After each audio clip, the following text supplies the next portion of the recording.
Welcome students. आज हम करेंगे मोल कंसेप्ट। और मोल कंसेप्ट करने के लिए हमें कुछ बेसिक चीज़ें पता होनी चाहिए, जैसे कि आपका atomic mass unit, molecular mass, ये चीज़ें पता होंगी तो हम मोल कंसेप्ट तक आगे बढ़ेंगे। तो जो जो चीज़ें ज़रूरी हैं उसके लिए पहले उनको करते हैं हम। अब एटॉमिक मास से आप क्या समझते हो? एटॉमिक मास क्या होता है? हमारा कोई भी एलिमेंट है, आप जैसे कह देते हैं हम हाइड्रोजन का मास 2 है, तो ये कहाँ से आया है? कहाँ से आया हमारा हाइड्रोजन का मास 2 या कार्बन का मास 12? तो ये कैसे आ गया? क्या हमने हाइड्रोजन को ऐसे निकाल के हमने इसको वे कर लिया? हम इसे वे कर सकते हैं? नहीं। तो कैसे हमने हाइड्रोजन का मास, हमारे पास एक हाइड्रोजन का कितना होता है 1, ऑक्सीजन का कितना होता है? क्या हमने इन्हें वे कर लिया? नहीं, हम इन्हें वे नहीं कर सकते, क्योंकि ये इतने छोटे होते हैं कि आपके पास ऐसा कोई वेइंग बैलेंस नहीं है जिसके साथ हम इनको वे कर सके किसी भी एलिमेंट को। तो क्या एक क्राइटेरिया निकाला गया जिससे हम इन्हें वे कर सकें, इन्हें हम बता सके कि ये कितना वे है इनका? तो एवोगैड्रो हाइपोथेसिस का ही कि equal volume contain equal number of molecules को लेके ही हमने क्या किया, मोलर मास निकाला है, जो पहले पिछली वीडियो में बताया भी था एवोगैड्रो हाइपोथेसिस में, कि equal volume of gases contain equal number of molecule. तो जितने रेशियो, यानी हाइड्रोजन गैस और अगर ऑक्सीजन गैस को हमने वे किया है, इनके वॉल्यूम को कंपेयर करते हैं, तो ये किस रेशो में आता है? 1:16 रेशो में आता है। किस रेशो में आता है? 1:16। कि अगर इसके n मॉलिक्यूल्स होंगे, इक्वल वॉल्यूम ले लिया, सपोज 1 लीटर, दोनों का लिए, सब कैंसिल, n मॉलिक्यूल्स भी कैंसिल हो गए, तो क्योंकि ये गैसियस स्टेट में तो 2 होंगे, 2 एटम्स इसके, 2 इसके, तो वो भी कैंसिल। तो 1:16 में, यानी एक एक एटम 1:16, यानी अगर हाइड्रोजन 1 पार्ट है तो ऑक्सीजन उसके कितने टाइम्स है? 16। इसी को ही स्टैंडर्ड मान लिया गया, इसी को ही क्या लिया गया? स्टैंडर्ड मान लिया गया। यानी अब जो हम वेट लेते हैं, वो वेट क्या होता है हमारा? रिलेटिव मॉलिक्यूलर मास या रिलेटिव एटॉमिक मास लेते हैं हम। आप रिलेटिव मास ले रहे हो, आप एग्जैक्टली किसी एटम को वे नहीं कर रहे। तो उस रिलेटिव मास में हमने हाइड्रोजन को ले लिया। हाइड्रोजन इज वेरी, सबसे ज्यादा क्या है? स्मॉलर एटम है हमारा, तो हमने हाइड्रोजन को 1 मान लिया। अब जो चीज इससे जितनी हैवियर होगी वो उतने ही टाइम्स, जितना इसके टाइम्स होएगी, इसके मल्टीपल में उतना ही उसका वेट मान लिया। अब ऑक्सीजन इसके 16 टाइम्स है, तो ऑक्सीजन का मास कितना हो गया? 16। ऐसे ही कार्बन इसके 12 टाइम है तो 12। लेकिन ये चीज जब हाइड्रोजन को एज ए 1 लिया हमने, स्मॉलर यूनिट ली, तो बाकी कुछ एक के मासेस क्या है? फ्रैक्शन में आए। तो ये हम इसको पूरी तरह अप्लाई नहीं कर पाए हाइड्रोजन को। फिर ऑक्सीजन को लिया, उसमें भी यही दिक्कत आई। फिर उसके बाद यूनिवर्सली हमने एक स्टैंडर्ड यूनिट जो केमिक यूनिट माना, जिसको यूनिवर्स मतलब कि वर्ल्ड लेवल पे अप्लीकेबल हुआ, एक स्टैंडर्ड जो हमारे मास लिया गया, वो किसको? स्टैंडर्ड एक स्मॉलर यूनिट ली गई, 1/12 ऑफ कार्बन। कार्बन के 1/12 पार्ट को, और वो भी नॉर्मल कार्बन नहीं, कार्बन 12 को ही, सिर्फ ये वाले आइसोटोप को, सिर्फ इस आइसोटोप के 1/12 पार्ट को, इसका 12वां हिस्सा, इसके 12वें हिस्से को क्या माना गया? 1 यूनिट माना गया। क्या माना गया? 1 यूनिट माना गया। और इसके 1/12 पार्ट का जो जितने टाइम्स था उतना ही उसका क्या हो गया? वेट हो गया। समझ आ गया? अब हम डायरेक्टली किसी भी एटम को वे नहीं कर सकते, ना हमारे पास बैलेंस है ऐसा, ना हमें पता है इतने में कितने एटम्स आगे होंगे। इन चीजों की जानकारी ना होने के कारण, या हमारी लिमिटेशंस कह सकते हैं, लिमिटेशन होने के कारण, कि ऐसा हम कोई इंस्ट्रूमेंट नहीं प्रिपेयर कर सकते, तो हमने क्या लिया है? एटम्स का जो मास हम पढ़ते हैं वो रिलेटिव मास है। वो क्या है? रिलेटिव, रिलेशन में, कि जो सबसे लाइटर था वो हमारा 1 हो गया, और अकॉर्डिंगली जितने उसके मल्टीपल और हो गए उतने। और क्योंकि लाइटर 1 से फ्रैक्शन आता, तो हमने किसको अपना स्टैंडर्डाइज यूनिट मान लिया? 1/12 part of carbon 12 isotope. Carbon 12 का 12वां हिस्सा हमने 1 मान लिया। अब जो चीज उसके जितने मल्टीपल में है वो उतना क्या हो गया? उसका वे हो गया, राइट? तो अकॉर्डिंगली डेफिनेशन क्या है? एटॉमिक मास क्या हो गया? It is the number of times an atom of that element is heavier than an atom of carbon taken as 12। अब कार्बन के 12 मानते हैं क्योंकि हमने निकाल लिया। अब ये जितने टाइम कोई चीज इसके होगी उतना ही उसका क्या हो गया? एटॉमिक मास। और इसी में हमारी स्टैंडर्ड यूनिट क्या बन गई? एटम्स को मेजर करने के लिए उनका, अब ऐसे वो सीधा सीधा हम ग्राम किलोग्राम ऐसे तो नहीं तुल रहे ना, तो उनके लिए यूनिट क्या बन गई? Atomic mass unit. उनकी यूनिट का क्या नाम हो गया? Atomic mass unit. और ये किसके बराबर है? Is equal to the 1/12 of the mass of an atom of carbon 12 acid isotope. क्योंकि ये सबसे स्टेबलर था, सभी में प्रेजेंट था, इसको लिया। ठीक है, इसके 1/12 पार्ट को क्या मान लिया, 1 यूनिट मान लिया। एक जैसे 1 सेंटीमीटर होता है, 1 मीटर होता है, 1 किलोग्राम हो गया, 1 किलोग्राम हो गया। तो एटॉमिक मास यूनिट क्या है, इसका 1/12 पार्ट क्या है, 1 atomic mass unit. 1 atomic mass unit क्या है हमारा, 1/12 of the mass of carbon 12 isotope. ये 1 यूनिट इतने के बराबर है। तो अकॉर्डिंगली सभी एटम्स का एटॉमिक मास निकालना, तो वो कितना बैठेगा इसके, राइट। अब अकॉर्डिंगली हमारा क्या बन गया, एटॉमिक मास। अब क्योंकि ये कार्बन 12 आइसोटोप है, ऐसे ही कार्बन के और भी आइसोटोप्स होते हैं, क्लोरीन के भी होते हैं, जैसे क्लोरीन का 17, 35 और C17H37। तो क्लोरीन के ये दोनों आइसोटोप्स हैं। तो एवरेज लेते हैं हम इनकी कि कितना एटमॉस्फेयर में, नेचर में कितना प्रेजेंट है, उस हिसाब से कितनी इनकी अबंडेंस है और कितना इनका मॉलिक्यूलर वेट है। तो अकॉर्डिंगली क्या बन गया, atomic mass is the average. Average जितनी भी आइसोटोप्स किसी भी पर्टिकुलर एलिमेंट के प्रेजेंट होते हैं उसकी, और जितनी उसकी अबंडेंस होती है नेचर के अंदर, उससे हम फिर एवरेज एक मॉलिक मास उनका रख देते हैं, is relative to of its atoms as compared with an atom of carbon. और सभी का कार्बन 12 से ही कंपेयर करके निकालते हैं। तो ये समेशन है। एवरेज एटॉमिक मास किसी का भी क्या हो गया, जितनी उसकी अबंडेंस है, जितना उसका मॉलिक्यूलर वेट है, डिवाइडेड बाय 100। अब हम एक एग्जांपल करके देखते हैं, तो उससे आपको और क्लियर होएगा कि अगर हमें आइसोटॉपिकली हमें एवरेज एटॉमिक मास निकालना है किसी का, तो कैसे निकाल सकते हैं। ये आपने अभी तक शायद नहीं किया होगा, बाकी एटॉमिक मास आपको 9th में ही आ जाते हैं, तो वहां पे आपने निकाले होंगे, फिर भी हमने उसका एक रिवीजन टाइप किया है। तो क्लोरीन देखो example, chlorine has 2 isotopes of atomic mass units 34.97 and 36.97। कि ये कार्बन 12 के इतने टाइम्स होंगे, तो अकॉर्डिंगली इनका वेट कितना है दोनों आइसोटोप के क्लोरीन के, 34.97 और 36.97।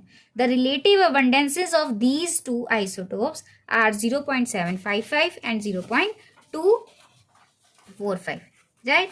अब इनका हमने निकालना है कितना एवरेज एटॉमिक मास होगा, क्लियर। तो कैसे निकलेगा, यहाँ पे एक है आपका क्लोरीन 17H34.97 और एक क्लोरीन 17H36.97। अब ये कितना प्रेजेंट है, अबंडेंस कितनी है इसकी,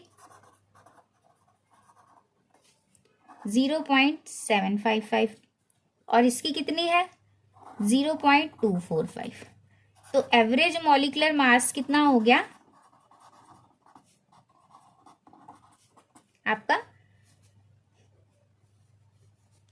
इस वाले एटॉमिक वेट वाला क्लोरीन 7.755 अबंडेंस इंटू वेट कितना है 34.97 है कितना, और वेट कितना है उसका, प्लस ये अबंडेंस कितनी है और वेट कितना है 36.97। क्लियर है। अब इसको हम जब सॉल्व करेंगे तो हमारा एवरेज एटॉमिक वेट कितना आ जाएगा 35.46। इसको मल्टीप्लाई करो, इसको मल्टीप्लाई करो और ऐड जब हम करेंगे तो हमारा राउंड अबाउट इतना आ जाएगा एवरेज मॉलिक्यूलर मास। ये आप करके चेक कर सकते हो, ये मैंने किया हुआ था पहले इसलिए मैंने सीधा ही आंसर लिख दिया, राइट। इनको मल्टीप्लाई करना है प्लस इसको, तो जितने आपको परसेंटेज में वो प्रेजेंट दिया होगा उससे मल्टीप्लाई करके आपका ये आ जाएगा। अगर परसेंटेज में है तो डिवाइड बाय 100 कर लोगे। फिर अभी परसेंटेज में नहीं था, नेगेटिव अबंडेंस दी हुई थी, तो हमने सीधा ऐसे कर लिया, अदरवाइज 100 से डिवाइड करना पड़ेगा।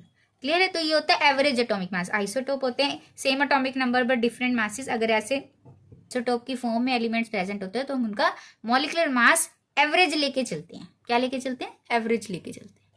अब नेक्स्ट है हमारा ग्राम एटॉमिक मास। अब जो हम क्वेश्चंस करेंगे उनमें आप ज्यादातर एटॉमिक मास यूनिट में नहीं क्वेश्चंस देखोगे, हम किस में देखेंगे, ग्राम एटॉमिक मास में।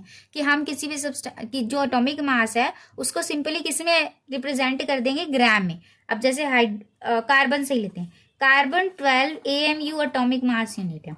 अब उसको ग्राम्स में एक्सप्रेस करना यानी ग्राम्स में लिख देना, इसको क्या कहते हैं, ग्राम एटॉमिक मास। बस अब हम जो एलिमेंट होगा उसका 1 ग्राम ऑफ एटम ले, इसका मतलब क्या है, मतलब कि 12 ग्राम ऑफ दैट एटम।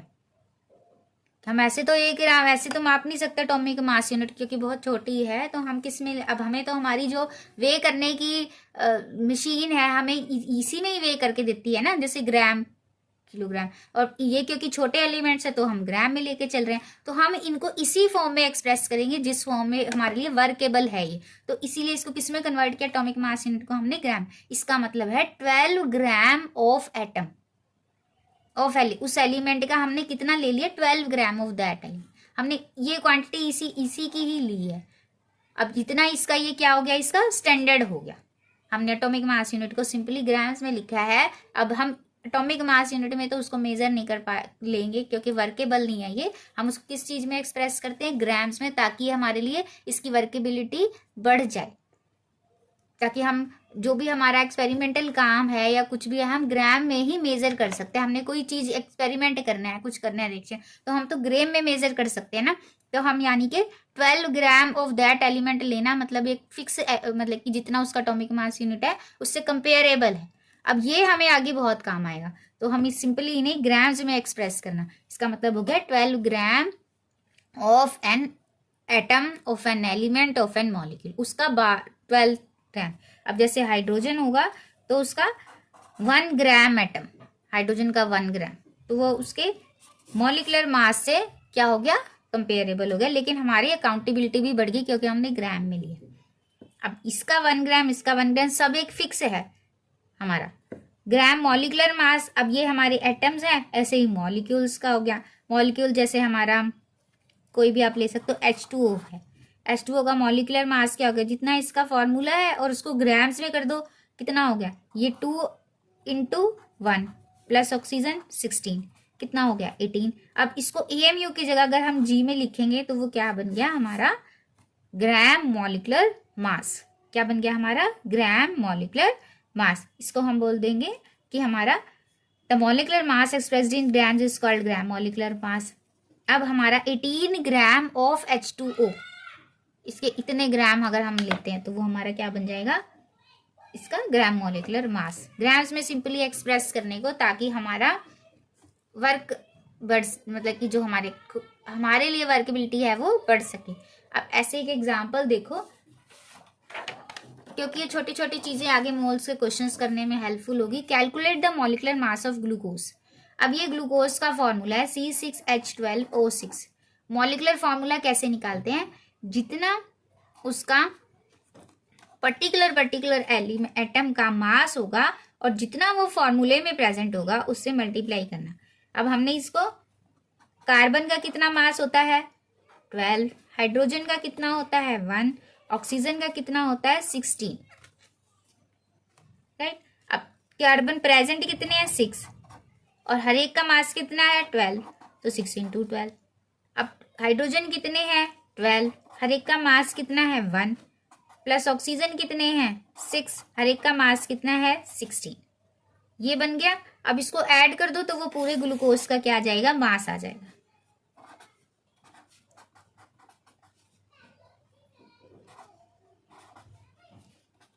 अभी हमारा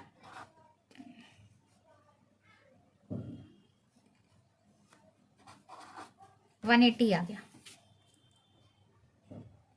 क्लियर है। ये हमारा आ गया एटॉमिक मास यूनिट या ग्राम्स। एटॉमिक मास यूनिट को ग्राम्स में लिखने को क्या होता है, ग्राम एटॉमिक मास। तो इतना हमारा क्या आ गया, हमारे ग्लूकोज का मॉलिक्यूलर वेट। और ऐसे ही H2SO4 का निकाल सकते हो आप।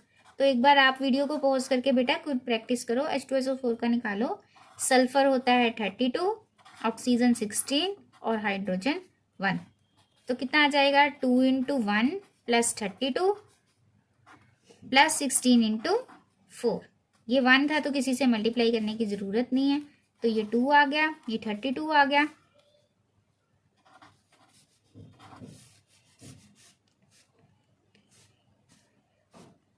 तो ये कितना आ गया 98, 4 और ये 8 और ये 9, क्लियर है। तो H2SO4 का कितना होता है 98 AMU या ग्राम मॉलिक्यूलर मास में रखना तो आप यहाँ ग्राम लिखोगे, और एटॉमिक मास यूनिट में मॉलिक्यूलर मास सिंपल पूछा तो AMU में लिखोगे आंसर, राइट। अब आप किसी का भी मोलर मास इस तरीके से फॉर्मूले वाइज निकाल सकते हैं, जिससे आपको मोल के क्वेश्चंस करने में हेल्प होगी। अब नेक्स्ट जो हमारी इंपॉर्टेंट चीज़ है जो आपको मोल के लिए पता होनी चाहिए वो क्या है, एवोगैड्रोस नंबर। एवोगैड्रो नंबर आपको जरूर पता होना चाहिए, इसके बिना मोल के क्वेश्चंस नहीं होंगे हमारे। अभी आपने एवोगैड्रो हाइपोथेसिस की थी लॉ ऑफ केमिकल कॉम्बिनेशन में, क्या होता है, equal volume of gases contain equal number of molecules, यही था। तो एवोगैड्रो ने उस हिसाब से, अब हमने ग्राम में जब उन्हें फिक्स कर दिया, ग्राम मॉलिक्यूलर मास में, ग्राम एटॉमिक मास में, तो अब 1 ग्राम में कितने एलिमेंट्स प्रेजेंट होंगे उस पर्टिकुलर एटम के, वो एवोगैड्रो ने एक्सपेरिमेंटली फाइंड आउट किया, और वो क्वांटिटी कितनी आई आपकी 6.02022 एंड 137 इतनी आई थी, जिसको हमने कैलकुलेशन के लिए इतना यूज में ले लिया।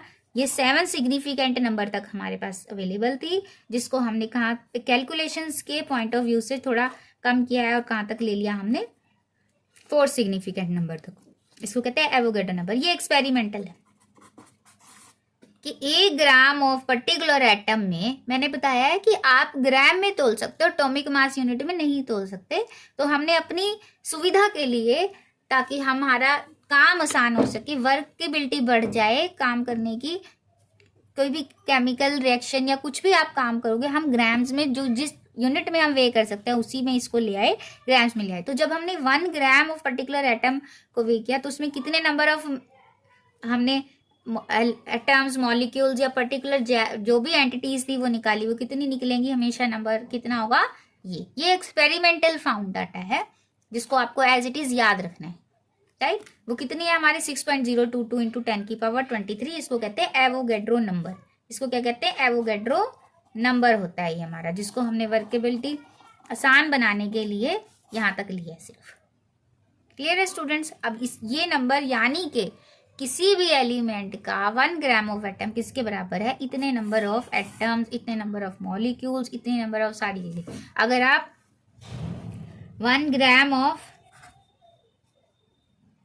Gram atom of hydrogen gas की बात करो, या मॉलिक्यूल आ जाएगा, 1 ग्राम मॉलिक्यूल ऑफ हाइड्रोजन बात करोगे तब भी इतना ही होगा। अगर आप 1 ग्राम एटम ऑफ सोडियम बात करोगे तब भी इतना ही होगा। अगर आप 1 ग्राम इलेक्ट्रॉन्स की बात करोगे तब भी इतना ही होगा। हर एक के लिए ये चीज क्या रहेगी, फिक्स रहेगी, सभी के 1 ग्राम के लिए ये। अब 1 ग्राम एटम को फिर हमने नाम दे दिया, हमारी एक क्या बन गई, केमिस्ट की यूनिट बन गई, मोल के यूनिट बन गई, उसका क्या नाम आ गया, मोल। उसका क्या नाम आ गया, मोल। जैसे आप सब्जी लेके आते या बनानाज लेके आते हो, ऑरेंजेस लेके आते हो, तो उनकी एक स्पेसिफिक यूनिट रखिए गिनती वाइज, उसको क्या होती है, डजन, कि डजन का मतलब है 12, यही होता है ना। आप लेके आते हो मार्केट से, अगर आपको कहा जाता है लाने के लिए, तो आप अगर 1 डजन चीज लेके आओगे, इस डजन का क्या मतलब है, 12। ऐसे ही अब जो एवोगैड्रो नंबर था उसका क्या नाम दे दिया गया, जिसमें हम 1 ग्राम ऑफ एटम की बात कर रहे हैं, उसका मतलब है 1 मोल। अब इसको एक नाम दे दिया गया, उसका नाम बन गया 1 मोल, कि 1 मोल की जब भी बात होगी तो किसी भी एलिमेंट की, मॉलिक्यूल की, एटम की गिनती वाइज वो कितना हो गया, 6.022 इंटू 10⁻23, जो कि एवोगैड्रो नंबर है, जो कि क्या है, एवोगैड्रो नंबर। तो ऐसे ही होता है ना, आप चाहे ऑरेंज ले लो, चाहे बनाना ले लो, चाहे कोई और चीज ले लो, पेंसिल ले लो, रबड़ ले लो, अगर आप 1 डजन लोगे तो हमेशा कितनी होगी, 12। ऐसे ही हमारी केमिस्ट्री में एटम, मॉलिक्यूल्स वगैरह, जो ये हमारी एंटिटीज हैं, इलेक्ट्रॉन्स है, उनको एक फिक्स्ड जो यूनिट दी गई, जिसमें हम उनकी गिनती को मेजर, गिनती का माप हम लेंगे, तो वो किस में ले लिया हमने, उसको क्या नाम दे दिया, मोल का। उसकी गिनती का एक नाम हो गया फिक्स 1 मोल। यानी किसी भी चीज की 1 मोल की अगर बात होगी तो वो कितने होंगे, नंबर वाइज इतने होंगे, 6.022 into 10⁻23। A mole is that amount of the substance, वो उतना होगा which contains as many entities as there are atoms exactly in 12 gram of carbon. 12 carbon का जो हमारा standard weight gram atomic mass कितना है, 12। तो जितना 12 में एंटिटीज हैं यानी एवोगेड्रो नंबर उतना ही समय। तो मोल को हम 3 तरीके से डिफाइन कर सकते हैं, नंबर वाइज भी और हमारा वेट वाइज भी और वॉल्यूम वाइज भी हम इसको क्या कर सकते हैं, डिफाइन कर सकते हैं। अब 1 mole of any substance is equal to कितने वेट के बराबर होगा उसका, gram atomic mass of that element. ये तो ये हो गया। अब फॉर एग्जांपल और ऑक्सीजन की बात हो रही है, ऑक्सीजन के ग्राम एटॉमिक मास कितना होता है 16, तो 1 मोल ऑफ ऑक्सीजन किसके बराबर हो गया 16 ग्राम। अब वही 1 मोल ऑफ सल्फर का कितना होता है 32, तो 1 मोल सल्फर के लिए कितने वेट के बराबर है 32 ग्राम ऑफ सल्फर। ऐसे ही 1 मोल ऑफ हाइड्रोजन किसके बराबर है, हाइड्रोजन गैस लगा लो तो कितना हो गया 2, एक हाइड्रोजन में कितने होते हैं 1 और H2 में कितना हो जाएगा 2, तो 2 ग्राम ऑफ H2। ऐसे ही 1 मोल ऑफ अमोनिया कितना हो गया NH3 का, नाइट्रोजन का कितना वेट होता है 14, हाइड्रोजन का कितना होता है 1, तो कितना बन गया ये 14 + 3 × 1, फॉर्मूले में रख दो ये NH3 में 14 + 3 × 1 ऑफ NH3, ये कितना आ गया आपके पास 17 ग्राम ऑफ NH3। यानी जिसका जितना मोल है वो उसके ग्राम मॉलिक्यूलर मास के बराबर है 1 यूनिट। और अगर आप इसको नंबर वाइज करोगे तो सभी में नंबर सेम रहेगा, चाहे वो चीज कोई भी है। 1 मोल ऑफ ऑक्सीजन की बात करो तो इसमें कितने का किसके बराबर होगा, ये 6.022 × 10⁻23 एट गैस ले लिया तो मॉलिक्यूल्स लिखना पड़ेगा ऑक्सीजन। अब 1 मोल ऑफ खाली ऑक्सीजन लेंगे तो 6.022 × 10⁻23 एटम्स ऑफ ऑक्सीजन आ जाएगा। अब 1 मोल ऑफ इलेक्ट्रॉन्स ले लो तब भी क्या आएगा 1.62 × 10⁻23 इलेक्ट्रॉन्स आ जाएगा। जो चीज ली है एटम्स, मॉलिक्यूल्स, इलेक्ट्रॉन्स, आयंस, तो वो उतनी ही हो जाएगी, क्वांटिटी ये सेम रहेगी। वेट लेकिन जिसका जितना ग्राम एटॉमिक मास है वेट उतना रहेगा। और तीसरी चीज वॉल्यूम से, तीसरी चीज किससे कंपेयर होती है वॉल्यूम से। हमने वेपर डेंसिटी में किया था कितने के बराबर होता है मोलर के मास 22.4 litre at STP standard temperature pressure की किसी भी गैस का स्टैंडर्ड वॉल्यूम 22.4 लीटर अगर होगा तो वो उसके किसके बराबर आता है हमारा मॉलिक्यूलर वेट के बराबर। किसके बराबर आता है मॉलिक्यूलर वेट। और मॉलिक्यूलर वेट किसके बराबर है मोल के बराबर। अगर ये मान लो ऑक्सीजन ले रहे हैं हम 22.4 litre at STP of oxygen gas लेंगे तो वो उसका मोलर मास इसके बराबर है और मोलर मास किसके बराबर है 1 मोल। तो अल्टीमेटली किसके बराबर 1 mole is equal to 22.4 litre of oxygen gas at standard temperature pressure conditions. ये सिर्फ ऑक्सीजन के लिए नहीं, किसी भी गैस का वॉल्यूम स्टैंडर्ड टेम्परेचर प्रेशर में वो किसके बराबर होता है उसके 1 मोल। यानी उसके अंदर वेट भी उतना ही होगा जितना 1 मोल का वेट है और नंबर ऑफ मॉलिक्यूल्स भी कितने होंगे 6 एवोगैड्रो नंबर या 6.022 × 10⁻23। इसमें मॉलिक्यूल्स कितने हो गए 6.022 × 10⁻23 मॉलिक्यूल्स हो गए हमारे। इतना वॉल्यूम, इतने नंबर ऑफ मॉलिक्यूल्स और वेट कितना है 1 मोल का 16 ग्राम। सारे एक दूसरे के इंटर कन्वर्टेबल। क्लियर है। ऐसे ही चाहे आप हाइड्रोजन का लिख लो, किसी भी चीज का लिख लो, उसका 1 मोल किसके बराबर है। अगर ये सिर्फ गैसेस के लिए, वॉल्यूम वाला जो कंसेप्ट है वो सिर्फ गैसेस के लिए और standard temperature pressure condition fix है। अदर टेम्परेचर पे ये चीज लागू नहीं होगी। तो 1 मोल ऑफ हाइड्रोजन का कितना हो गया 22.4 लीटर ऑफ हाइड्रोजन गैस, ये फिक्स है और मॉलिक्यूल्स भी फिक्स है हमारे 6.022 × 10⁻23 ये भी फिक्स है। और वेट कितना हो गया हाइड्रोजन गैस का 2 × 1 यानी 2 ग्राम। क्लियर है। आई होप ये मोल का आपको कंसेप्ट समझ आ गया। It is simply a unit to quantify the number of entities present in particular element, कि उस एलिमेंट की कितनी एंटिटीज प्रेजेंट होती हैं। उस यूनिट को हमने नाम दिया हुआ है मोल और वो होती किसके बराबर है एवोगैड्रो नंबर के बराबर होती है, जो कि और चीजों से उसके एटॉमिक वेट भी हमने इसमें ले लिया क्या है वो उनका ग्राम एटॉमिक वेट के भी बराबर होता है, और अगर वो गैस है तो उसके 22.4 लीटर वॉल्यूम के। तो इनसे कुछ एक क्वेश्चंस है जो आप प्रैक्टिस कर सकते हो स्टूडेंट्स, वो हम करेंगे। और उसके लिए आपको एक सिंपल कुछ एक फॉर्मूले है डायरेक्ट, अदरवाइज यूनिटरी मेथड से ये आसानी से हो जाता है, सबसे आसान तरीका वही है।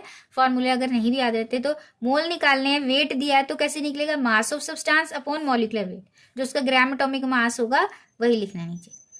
जितना वेट के लिए निकालना है कि कितने मोल्स बनेंगे, तो ये सीधा given weight divided by molar mass. फिर अगर आपको नंबर ऑफ एंटिटीज दिए, नंबर ऑफ एटम मॉलिक्यूल दिए हैं, तो number of entities divided by Avogadro number 6.022 into 10⁻23 लिख सकते हो। फिर हमारा वॉल्यूम, कितना वॉल्यूम दिया है और 22.4 litre volume of that gas. तो ये सीधा फॉर्मूला है, जो गिवन है वो ऊपर आ जाएगा और ये नीचे। ये यूनिटरी मेथड ही है, सिंपल इसी का फॉर्मूला बना है। मास ऑफ सब्सटेंस निकालना है, मोल्स दिए हैं तो सिंपल मोलिकुलर मास से मोल्स को मल्टीप्लाई कर दो। एंटिटीज दी निकालनी है, मोल्स दिए हैं तो सीधा मल्टीप्लाई होगा, मोल्स निकालने हैं तो डिवाइड होगा। इन फॉर्मूलों को, या फिर यूनिटरी मेथड है, यूनिटरी मेथड ही है, उसी का फॉर्मूला है, तो किसी से भी हम अपने क्वेश्चंस निकाल सकते हैं। तो अब हम प्रैक्टिस करते हैं मोल के क्वेश्चंस।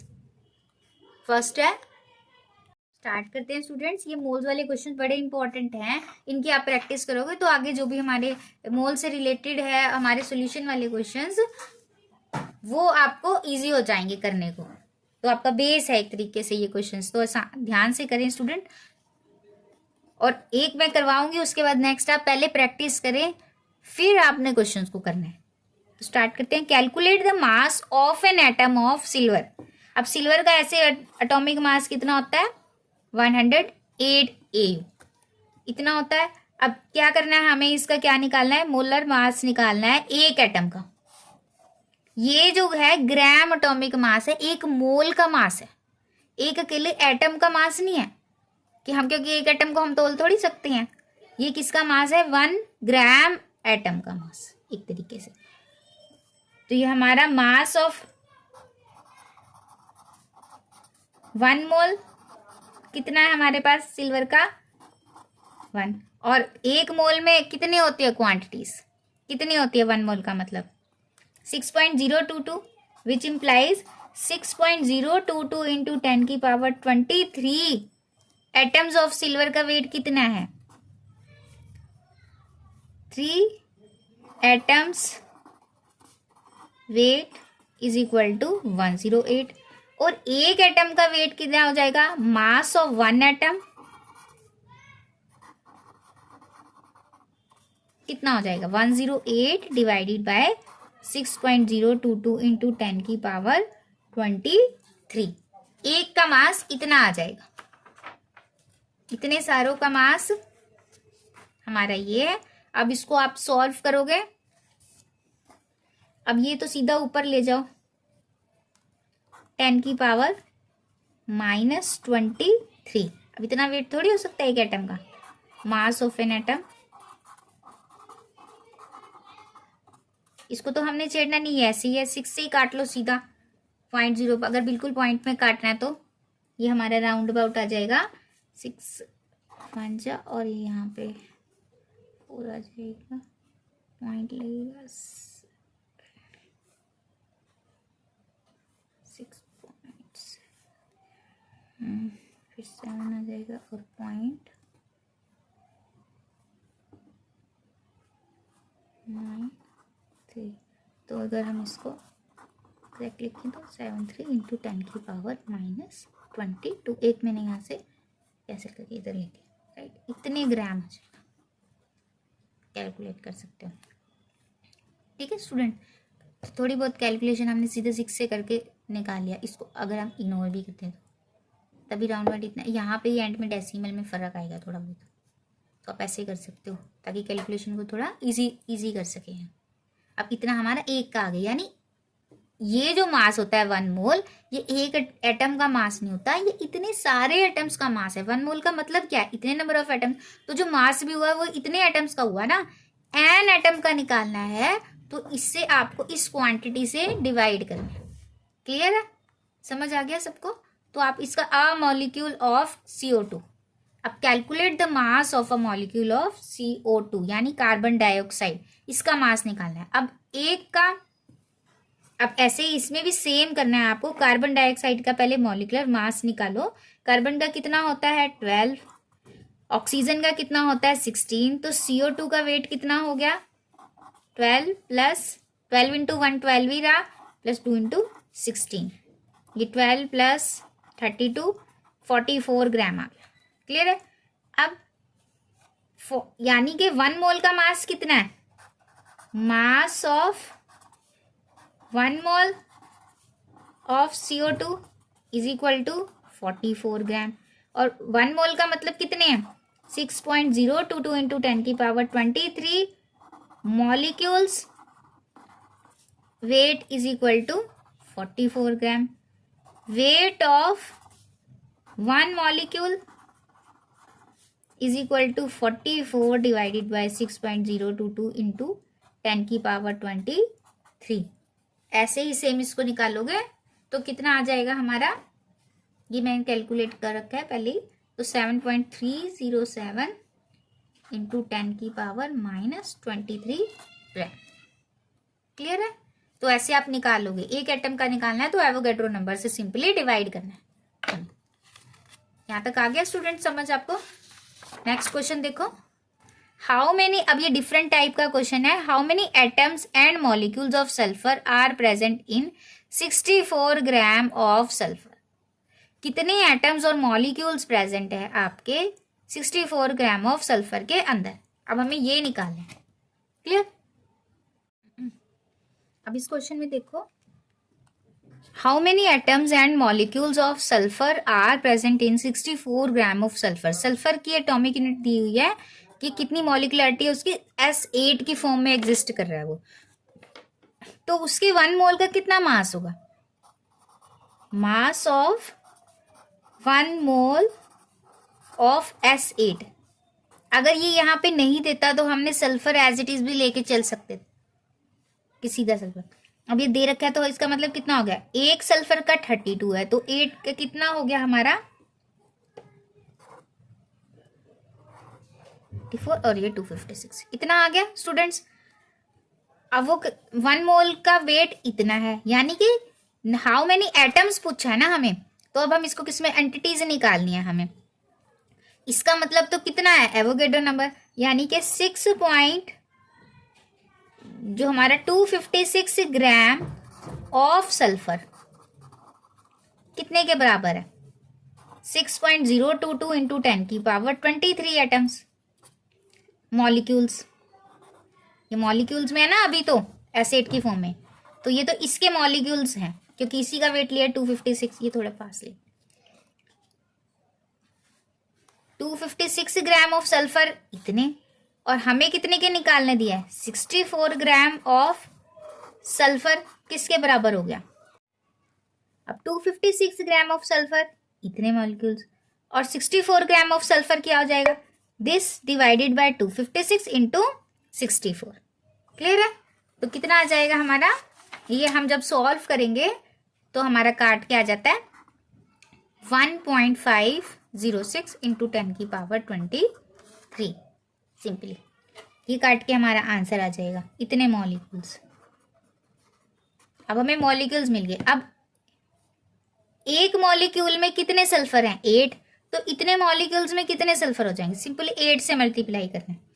अब नंबर ऑफ मॉलिक्यूल्स तो आ गए हमारे पास इतने, और नंबर ऑफ एटम्स कितने आ जाएंगे, सिंपली आपको 8 से मल्टीप्लाई करना है क्योंकि हर एक सल्फर में कितने हैं 8 प्रेजेंट हैं। कितने प्रेजेंट है हमारे 8, तो 1.506 इंटू 10 की power 23 into 8। 1 sulphur atom contains 8 atoms, तो इतने कितने हो जाएंगे मल्टीप्लाई बाय 8 कर दोगे इतने एटम्स बन जाएंगे। तो 8 6 48 4 का 4,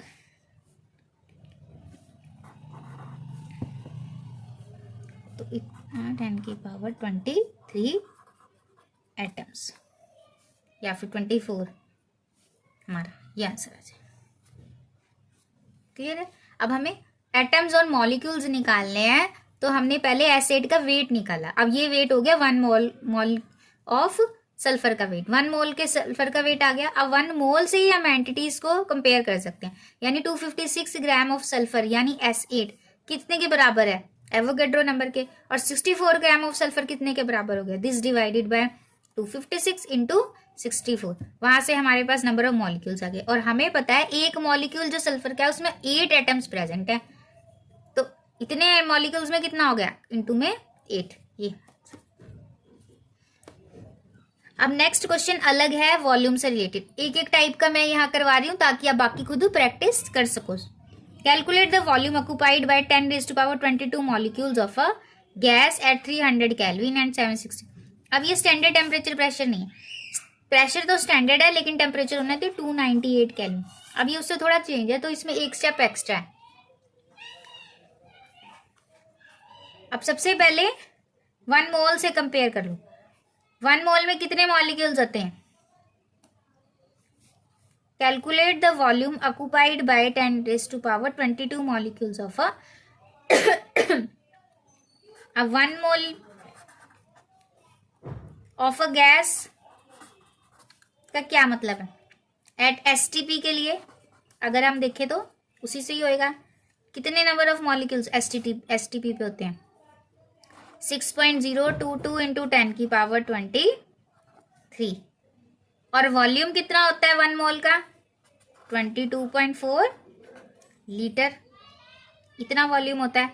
1 mole of gas is equal to इतने नंबर ऑफ मॉलिक्यूल्स और इतने, हमें दिया कितने 10⁻22, तो 6.022 into 10⁻23 molecules of gas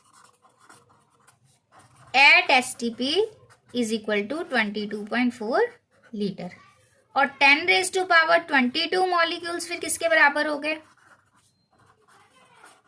off gas at STP is equal to 22.4 divided by 6.022 into 10⁻23, और ये इंटू में चला जाएगा 10⁻22, ये कैंसिल हो जाएगा, नीचे एक 10 बचेगा, और ये सॉल्व करने पे हमारा आ जाता है लगभग, ये हमारा लगभग कैंसिल करके 6 4 3 18 और ये 10 4, ये हमारा आ गया 7 3 3 divided by 10 is equal to 0.3733 litres आ गया, राइट। इसको ml में कन्वर्ट करना है तो इंटू 1000 कर देंगे तो हमारा 373.5 मिलीलीटर में कर दें या सेंटीमीटर क्यूब, एक ही बात होती है, ml में कर दिया और is equal to 373 centimetre cube, ये हमारा आंसर आ जाएगा। अब आपको ये मिला है STP पे, ये जो हमने निकाला है स्टैंडर्ड टेम्परेचर प्रेशर पे ही इतने वॉल्यूम गैस के इतने एंटिटीज या 1 मोल के बराबर होता है, लेकिन हमें पूछा है उसने calculate the volume occupied by 10⁻22 molecules of a gas 300 kelvin and 760 mm of pressure. ये तो प्रेशर तो स्टैंडर्ड है लेकिन टेम्परेचर नहीं है, तो हमें कौन सी इक्वेशन लगानी है, हमारी ये वाली इक्वेशन लगेगी। एक एक्स्ट्रा स्टेप है, P1 V1 upon T1 is equal to P2 V2 upon standard temperature pressure की कंडीशन है, ये आपको याद रखनी है। ये हमारा चार्ल्स लॉ बॉयल्स लॉ से हमारी क्यूमुलेटिव एक इक्वेशन आती है जो हमारी आइडियल गैसेस फॉलो करती हैं, राइट। तो हमारा प्रेशर हमारा पहले और बाद में STP का, और जो हमें दिया हुआ है गिवन, ये हमारी गिवन कंडीशंस है, ये हमारी standard temperature pressure. Standard temperature pressure में भी प्रेशर कितना होता है 760 mm, वॉल्यूम हमने अभी निकाला है स्टैंडर्ड टेम्परेचर प्रेशर पे तो 373 है, लगभग 373.3, और टेम्परेचर कितना होता है स्टैंडर्ड पे 298 केल्विन, और यहाँ पे भी प्रेशर तो सेम होता है 760 mm ऑफ मर्करी, लेकिन वॉल्यूम हमें निकालना है तो यहाँ से कंपेरेबल होकर निकल जाता है। और टेम्परेचर हमें कितना दिया हुआ है 300 केल्विन टेम्परेचर, राइट। यहाँ से V2 आ जाएगा, ये सारी चीज़ें इधर चली जाएंगी, 760 तो यहीं पे ही कैंसिल हो गया, और ये V2 is equal to 300 into 373.3 upon 298। हम इसे कैंसिल करेंगे तो हमारा V2 आ जाता है लगभग 4 तो 8.9 सेंटीमीटर क्यूब के बराबर, इतना आ जाएगा। तो ये एक एक्स्ट्रा स्टेप है इसके लिए, मोल्स के लिए। बाकी आप क्वेश्चन खुद ट्राई कर सकते हो, ताकि आपकी जितनी प्रैक्टिस होगी उतने आप इसमें एक्सपर्ट होगे और आगे क्वेश्चंस करने में को कोई डिफिकल्टी नहीं आएगी। एक क्वेश्चन ये है, सिमिलर ही है। अब इसमें सिर्फ STP है, इसमें कोई P1 V1 करने की ज़रूरत नहीं है, हमें अलग टेम्परेचर नहीं, स्टैंडर्ड टेम्परेचर प्रेशर पे ही है। ये आप खुद ट्राई करोगे और मैसेज करोगे मुझे कमेंट बॉक्स में कि कितना वॉल्यूम ऑक्युपाइड हुआ। बिल्कुल इजी क्वेश्चन जो अभी करवाया बिल्कुल वैसा ही। तो practice this question related to moles, and thank you so much. We'll meet in next video. Till then, subscribe for more videos. Thank you, students.